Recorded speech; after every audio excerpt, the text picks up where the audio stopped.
What's up, everybody? It's the robe, itinerant Todd. Maybe I should just change it to the striped robe wargaming channel. Anyway, Black Day in Hatten, ASL.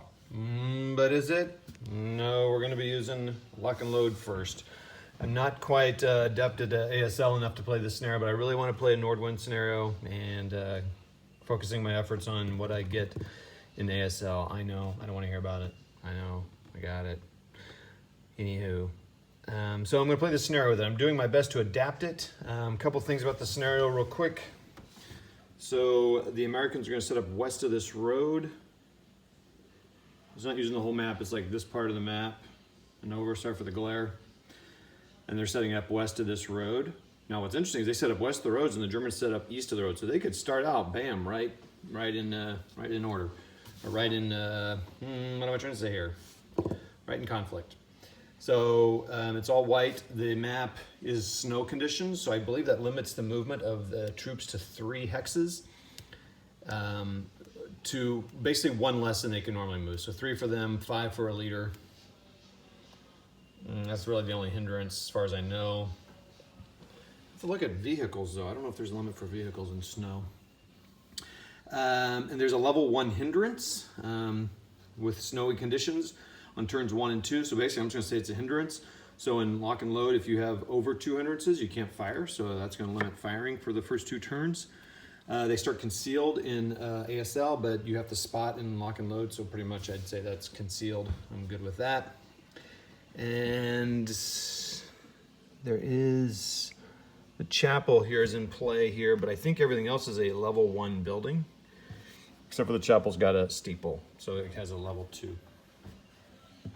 So I'm gonna have to figure out the line of sight on that. And then the orchards here are all, I'll have to look at those, and shell holes, and they don't rubble. So let's kind of look how I converted it.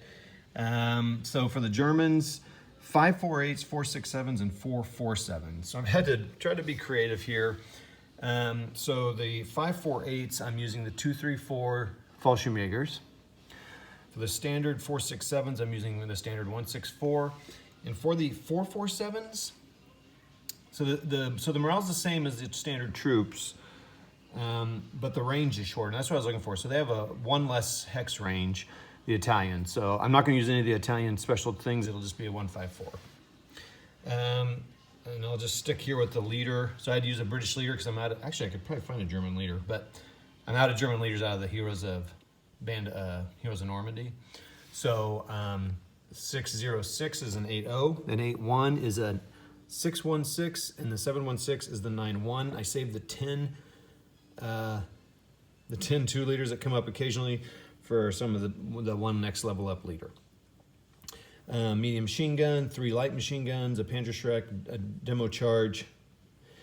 They do have hidden markers, but I'm not using those. And of course they have the infantry gun. They have a crew marker, but I don't have to use that. And then the coming in on turn 3 is this completely non-German German team. They're sniper.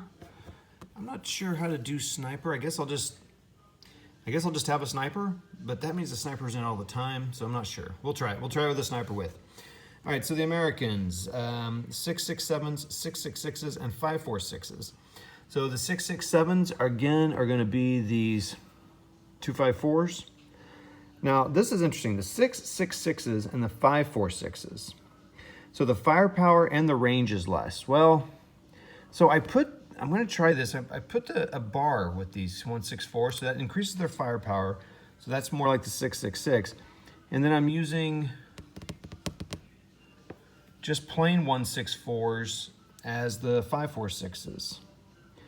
But I noticed the range isn't even any different, so it's just the firepower is more. Those 5-4-6s, that's pretty interesting. 1 less firepower and only 2-4 range.